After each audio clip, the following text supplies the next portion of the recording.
First year அவங்க படிக்கும்போது தான் நாங்கள் அவங்களை பார்த்தது. பொண்ணு என்கிட்ட கேட்டாங்க, எனக்கு ஒரு 2 இயர் டைம் வேணும். 1 இயர் டைம் கொடுத்தேன். அந்த 1 இயரில் வந்து 6 மந்த்துக்கு அப்புறம் தான் எங்களுக்கு நிச்சயதார்த்தமும் ஆச்சு.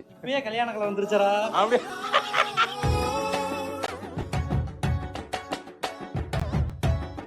நான் வெளியூரில் வேலைக்கு போயிருந்தேன் மேடம். அப்போ இவங்க ஃபோன் பண்ணியிருந்தேன், உங்ககிட்ட 2 எக்ஸ்கியூஸ் பண்ணோம் அப்படின்னு. ஒன்று வந்து உங்களோட ஃபுல் பாடி சர்டிஃபிகேட் வேணும். புதுசா இருக்காங்க. வலி முத்திடுத்து எப்படி எல்லாம் பொண்ணு பாக்குறாப்பார். அதுக்கப்புறம் நிச்சயதார்த்தம் ஆச்சு, கல்யாணமும் ஆச்சு மேடம். கல்யாணம் ஆகி ஃபர்ஸ்ட் நாள் வந்து நைட்டு கட்டில் உட்காந்து பேசிக்கிட்டு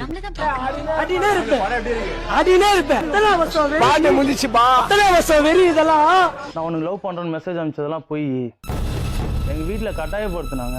அதனால தான் நான் உனக்கு கல்யாணம் பண்ணிட்டேன். உன் கூட எனக்கு வாழவே பிடிக்கல, உன்னை பார்த்தாலே எனக்கு பயமா இருக்கு.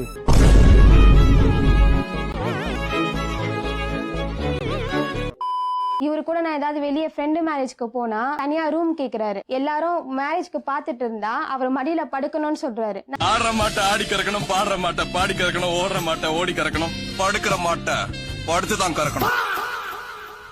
இந்த வீடியோவில் வரும் காட்சிகள் அனைத்தும் கற்பனையே. இவை யார் மனதையும் புண்படுத்துவதற்காக அல்ல. அதையும் மீறி நீங்கள் புண்பட்டிருந்தால் சாரி, பேச்சாத்தான் இருக்கணும். நான் வந்து 5 வருஷமா துபாயில் ஒர்க் பண்ணியிருந்தேன். அதனால மேரேஜ் வந்து எனக்கு சீக்கிரம் பண்ணிக்கல. அதுக்கப்புறம் வந்து 30 வயசுல தான் மேரேஜ் பண்ணோம் அப்படின்னு சொல்லிட்டு மேரேஜுக்கோசரம் போய் பார்த்தோம். என்ன பேசணுமா? ஃபர்ஸ்ட் இயர் அவங்க படிக்கும்போது தான் நாங்கள் அவங்களை பார்த்தது. பொண்ணு என்கிட்ட கேட்டாங்க, எனக்கு ஒரு 2 இயர் டைம் வேணும். 1 இயர் டைம் கொடுத்தேன். அந்த 1 இயரில் வந்து 6 மந்த்துக்கு அப்புறம் தான் எங்களுக்கு நிச்சயதார்த்தமும் ஆச்சு. கல்யாணங்களை வந்துருச்சா அப்படி?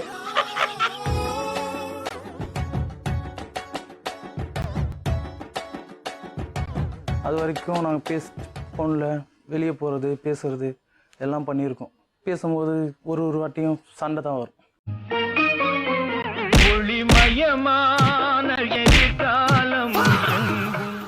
எனக்கு இவ்வளோ பிடிச்சிருக்கு, அவளை கல்யாணம் பண்ணிக்கணும். அதாவது எனக்கு அவளை பிடிச்சது காரணமே வந்து எனக்கு முன்னாடி அவள் பேசுவா, தைரியமாக பேசுவா. எங்கள் வீட்டில் எல்லாருமே எனக்கு பயப்படுவாங்க. அவனுக்கு கடக்கவே மாட்டான் வச்சு, எப்போ பார்த்தாலும் ஒரு தீவிராவே சுத்துறது. பயந்தானா இவன் வந்துட்டானா கம்னு இருங்க அப்படின்ற மாதிரி பேசுவாங்க. ஆனால் என்கிட்டயே தைரியமாக பேசணும் அவள். அதனால தான் எனக்கு ரொம்ப பிடிச்சதே அவளை. பிடிச்சிருக்கு, ரொம்ப பிடிச்சிருக்கு. உங்கள் ஃபோன் நம்பர் கொடுங்க, என்னை படிக்க வைக்க முடியும்னா சொல்லுங்க, நான் கல்யாணம் பண்ணிக்கிறேன், இல்லைன்னா விட்டு போயிட்டே இருங்க அப்படின்னு அவள் பேசும்போது அது எனக்கு ரொம்ப பிடிச்சது. எங்கேயோ உன்ட்டேன். மணி சார் படத்துல ஹீரோயின் மாதிரி இருக்கேன், சொல்லுங்க. நான் என்னோட ஃபோன் நான் அவகிட்ட நம்பர் வாங்கலாம்னு நினைச்சேன். ஆனால் அதுக்கு முன்னாடி அவள் என்கிட்ட நம்பர் வாங்கலாம். ஆனா நம்ம மேலேயும் ஒருத்தி உசுரா இருக்கான்னு தெரிஞ்சதுக்கு அப்புறம் காத்துக்கிட்டு அதான் குடும்பம் நடத்தி பார்த்தலான்னு முடிவு பண்ணிட்டேன். எனக்கு கேள்வி கேட்டா, உங்களுக்கு என்ன கெட்ட பழக்கம் இருக்கு இதெல்லாம் சொல்லுங்க. நான் ட்ரிங்க்ஸ் பண்ணுவேன்னு சொல்லிட்டேன். இது மாதிரி பீடா போடுவேன்.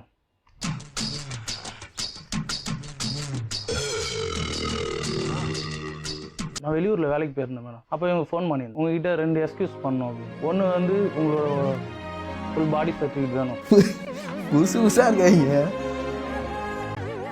வலி முத்திடுத்து எப்படி எல்லாம் பொண்ணு பாக்குறாப்பார்.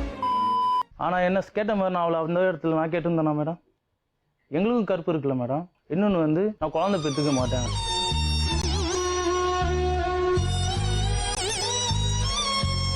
குழந்தை பெற்றுக்கலன்னா பிரச்சனை இல்லை, அது கூட நம்ம பேசலாம்னு வச்சுங்களேன். உடம்புல உள்ள சர்டிஃபிகேட் கேட்டும் போது தான் எனக்கு கோவம் வந்து நான் வீட்டில் வந்து சொன்னேன், அம்மா இந்த மாதிரிலாம் பேச.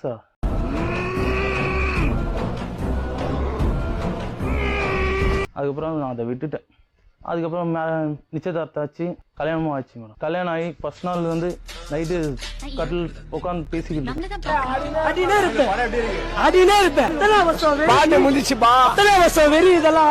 நான் உனக்கு லவ் பண்றேன்னு மெசேஜ் அனுப்பிச்சதெல்லாம் போய் எங்கள் வீட்டில் கட்டாயப்படுத்தினாங்க. அதனால தான் நான் உனக்கு கல்யாணம் பண்ணிட்டேன். உன் கூட எனக்கு வாழவே பிடிக்கல, உன்னை பார்த்தாலே எனக்கு பயமா இருக்கு.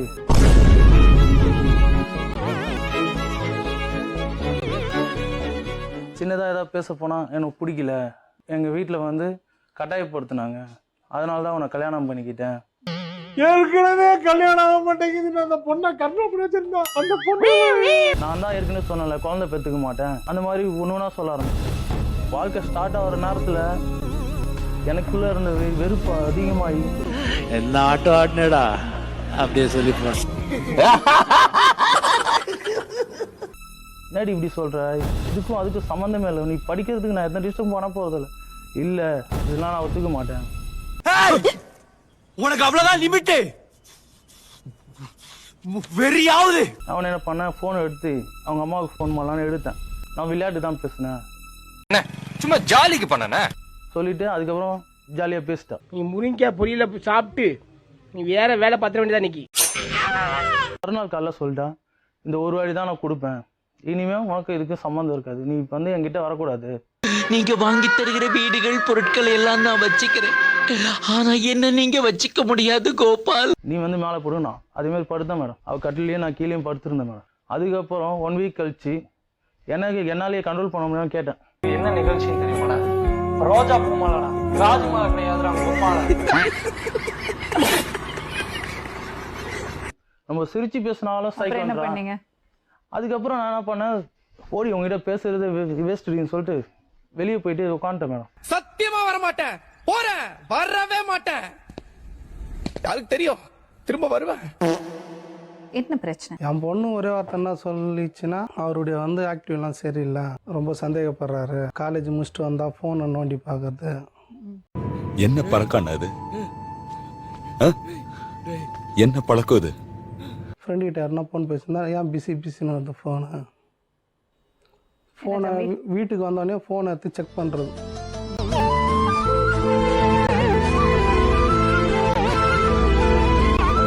பொண்ணுக்கு ஃபோன் வந்ததுன்னா ஃபோன் அட்டன் பண்ணலன்னா அந்த ஃபோன் வந்து இவர் ஃபோனுக்கு போகுமா? எப்படிமா மேடம் போவோம்?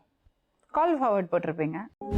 ஆஹா, இவ்வளவு வேலை செஞ்சு மண்டை மேல இருக்க கொண்டே மறந்துட்டேனாடா. நான் 5வது வரைக்கும் தான் படிச்சிருக்கேன்.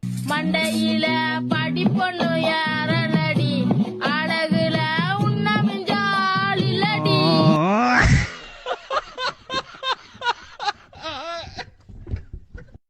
என்னம்மா பிரச்சனை? இவர்தான் மேம் பிரச்சனையே. என்ன பிரச்சனை? ஒரு சைக்கோ மென்டல் மாதிரி இருக்காரு மேம்.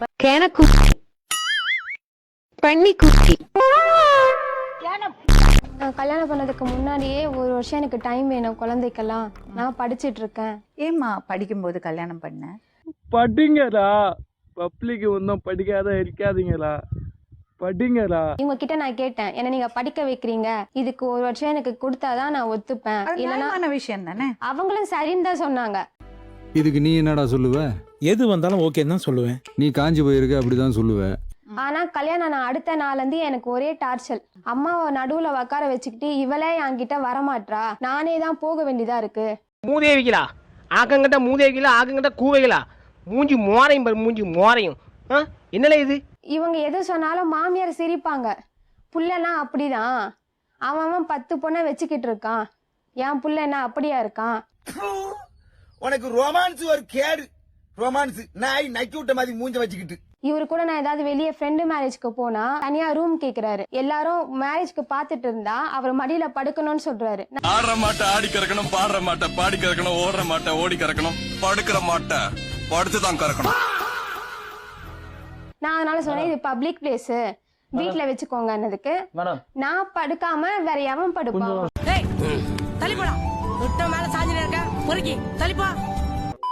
விஷயம் மட்டும் சொல்லு ஸ்ரீதேவி. எனக்கு அவங்க உங்களை வந்து பார்த்தாங்க, அடுத்த நாள் என்ன பண்ணீங்க நீங்க? அதுக்கு அடுத்த நாளே இவரை கூப்பிட்டு எனக்கு உங்களை சுத்தமா பிடிக்கல, கல்யாணத்தை நிறுத்துங்கன்னு நான் சொன்னேன்.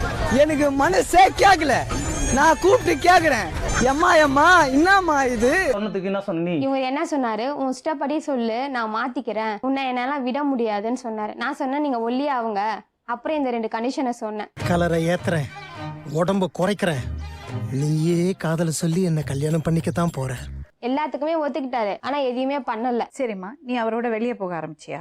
பீச்சுக்கு போயிருக்க, சினிமாக்கு போயிருக்க. எதுக்கு? அவரை பத்தி தெரிஞ்சுக்கிறதுக்கு தான்.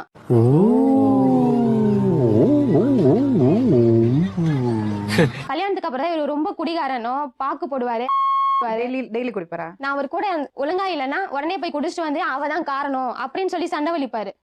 என்னடா பிரச்சனை உங்களுக்கு? என்ன பிரச்சனை? எப்ப பார்த்தாலும் காட்டு காட்டு காட்டு. இவரை பொறுத்த வரைக்கும் 24 மணி நேரமா இருக்கணும் அப்படின்றாரு. அவரு எனக்கு மிருகமா தான் தெரியுது. இவரு பக்கத்துல உக்காந்தவே நான் பயப்படுறேன். தாமரா மாமாவுக்கு கொஞ்சம் கோஆபரேட் பண்ணு, இந்த மாமாவை கோவத்தை கலப்புடு. எல்லாத்தையும் போட்டு உடைப்பாரு. என்ன நைட்டெல்லாம் தூங்க விடாம என் மூஞ்ச பாரு, உனக்கு என்ன தூக்கம் இருக்கு, நான் இங்க தூங்காம உக்காந்துட்டு இருக்கேன். நான் அங்க வந்தேன் கொத்தோடு பிடிச்ச அத்து விடுவேன். காஞ்ச மட்டும் பையல வெறி பிடிச்ச பையல. பேசிக்கா அவங்க 2 பேருக்கு என்ன பிரச்சனை தெரியுமா? அவங்க வளர்ந்து வந்த சூழல் வேற, அவ கேரக்டர் வேற, உங்க கேரக்டர் வேற. நாங்க சிம்பு ஸ்டைலுப்பா, நாங்க டியா ஸ்டைலுப்பா, நாங்க மொட்டு பத்தலுப்பா, நாங்க சக்தி மேனுப்பா. கல்யாணம் பண்றீங்கன்னா உனக்கு ஒரு எக்ஸ்பெக்டேஷன் இருக்கும். என் புருஷன் வந்து என்ன படிக்கிறதுக்கு ஆப்ஜெக்ட் பண்ணக்கூடாது, ஃப்ரீயா இருக்கணும்.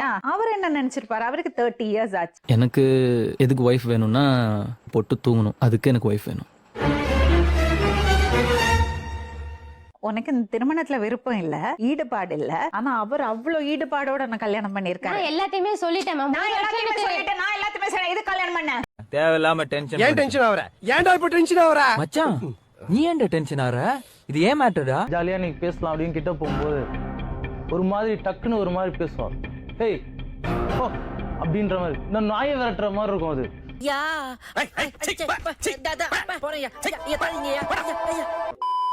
நம்ம ஒய்ஃப் தானே உனக்கு பிடிக்கலையாமா அவரை? டெய்லி நாயை விரட்டுற மாதிரி விரட்டிட்டு பேசக்கூடாது. இருந்தா. ஸ்ரீதேவி உனக்கு பிடிக்கலையா அவரை?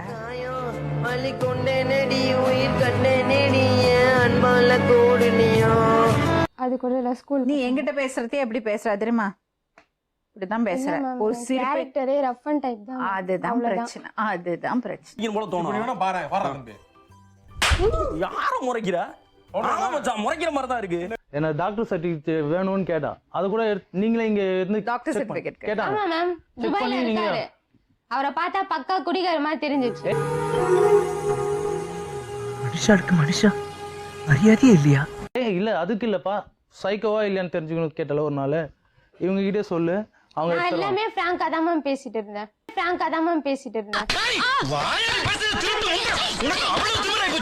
சரி, இப்ப அவர் உங்ககிட்ட சர்டிபிகேட் கட்டா என்ன வேணாலும் கேட்கட்டும், செக் பண்ணிக்கோங்க. அத பத்தி எல்லாம் நான் எதுவும் சொல்ல மாட்டேன். இப்படி எல்லாம் வாழ முடியாதுமா. என்னதான் இருந்தாலும் இந்த பொண்ணுக்கு இவ்வளவு கோவம்லாம் ஆகக்கூடாது. சரியான லூசு. உன்னோட பேச்சு வார்த்தையே சரி கிடையாது. எல்லாத்துக்கும் ஒரு முறை இருக்கு. நான் பிராங்க். ஆளு பார்க்கதான் அழகா இருக்க, ஆனா வாயை திறந்தா அபசகுணமாவே பேசுற. காலை நேரத்துல கொஞ்சம் நல்ல விஷயமா பேச.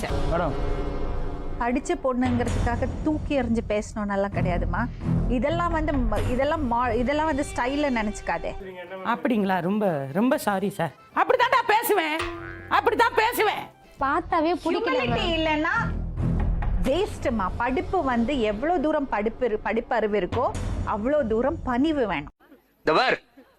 கெட்டப் நல்லா இருக்கிறது முக்கியம் இல்ல, கேரக்டர் நல்லா இருக்கணும்.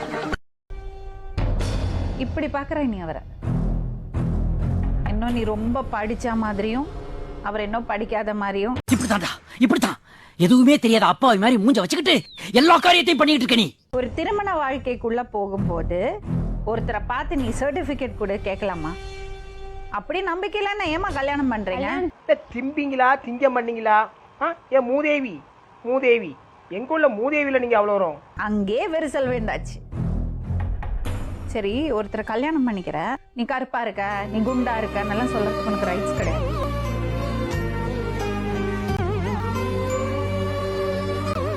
நீ ரொம்ப பேசுற, நீ ரொம்ப ஸ்மார்ட்னு நினைப்பு உனக்கு. அப்படியெல்லாம் இல்ல மேம். ஆமா, ஓவர் ஸ்மார்ட்னு நினைப்பு நீ. நான் இங்க மனசு வருத்தத்துல இருக்க, உனக்கு சிரிப்பு வருதா? போனாங்கடி எந்திரிச்சு. நீங்க கட்டாயப்படுத்தினால தான் அவர் கல்யாணம் பண்ணிருக்காங்க. உங்களோட சுயநலத்துக்காக ஒரு பையனோட வாழ்க்கையை கெடுத்துட்டீங்க. அப்புறம் என்னங்க, உங்க பொண்ணுக்கு இஷ்டம் இல்லைன்னா எதுக்கு அங்க கல்யாணம் பண்ணி வைக்கிறீங்க? என்ன வளர்த்திருக்கீங்க புள்ளைய?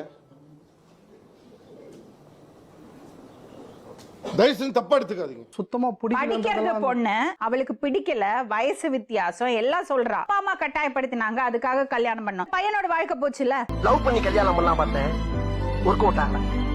தாலி கட்டியாவது பொண்டாட்டி ஆகலாம் பார்த்தேன், பிரச்சனை ஆயிப்போச்சு. 2 சாய்ஸ் தாங்க. அவர் தெரிஞ்சுக்கிறேன்னு சொல்றாரு, டைம் கொடுங்க. ஒரு 6 மாசமோ 1 வருஷமோ டைம் கொடுங்க. ஆனா எனக்கு இவங்க கூட வாழ இஷ்டம் இல்லை. நான் வரமாட்டேன். இது என்னுடைய இடம் கிடையாது. சத்தியமா செட் ஆகாது மேம். அப்ப யாரு கூட உனக்கு செட் ஆகும்? யார் கூடவே வேண்டாம், நான் தனியா இருந்துக்கிறேன்னு சொல்றேன். எனக்கு பிடிக்கவே இல்லை லைஃபே.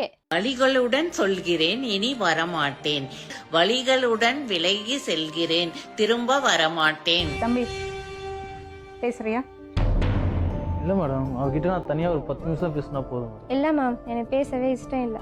நான் என்ன சொல்ல வரேன்னா புரிஞ்சுக்கோ மாமா, நீ விரும்புற பொண்ணை விட உன்னை விரும்புற பொண்ணை கல்யாணம் பண்ணிக்கோ, அப்பதான் வாழ்க்கை சந்தோஷமா இருக்கும். தம்பி அவ உன்னை மதிக்கவே இல்லை தம்பி, விட்டுரு சரி மேடம்.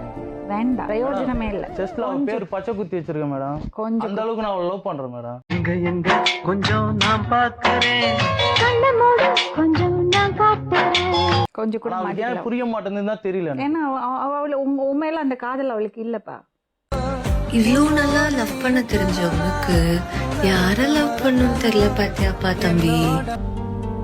நல்ல லைஃபை மிஸ் பண்ணாதேம்மா, அவங்க அப்பா அம்மா மாதிரி உன்னை பார்த்துப்பாங்க. இல்லைம்மா என் முடிவு இதுதான். வர்றதுல யார் வந்தக்கு நான் வீட்டுக்கு வர்றதுல, உங்க அப்பா வந்தக்கு வர்றதுல, உங்க அம்மா வந்தக்கு வர்றது, உங்க தாத்தனா பாக்குறக்கும் வர்றதுல. சரி, நீங்க 2 பேரும் கிளம்புங்கம்மா, உங்க பொண்ணை கூட்டிட்டு போங்க சார். அழகி போவாத ரொம்ப விலகி சின்னிகி போறாளே என்ன குளிக்கி. டைமை வேஸ்ட் பண்ணாதீங்க. இது பாருங்க, உடனே போய் தண்ணி அடிக்கிறது, இன்னும் நேர ஷாப்புக்கா.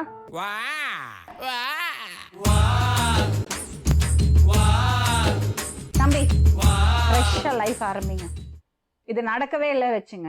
அவன் ஒத்துக்க மாட்டேங்க மேடம். எப்போ ஆனாலும் இந்த பொண்ணு உங்களை மதிக்க மாட்டான். ஏமாந்துட்டேன்னு நினைக்காத, தப்பிச்சுட்டே நினைச்சுக்கோ. இது ஒன்றும் தேவையில்லை. அவளுக்கு நீங்க வாழ்ந்து காமிக்கணும், சரியா? சரி மேடம். கிளம்புங்க. திரிசாவை கரமுடிக்க கனவுகளோடு வந்து கண்டமானதால் மீண்டும் தன் கிராமத்துக்கு சிறகுடிந்து செல்கிறேன். வணக்கம்.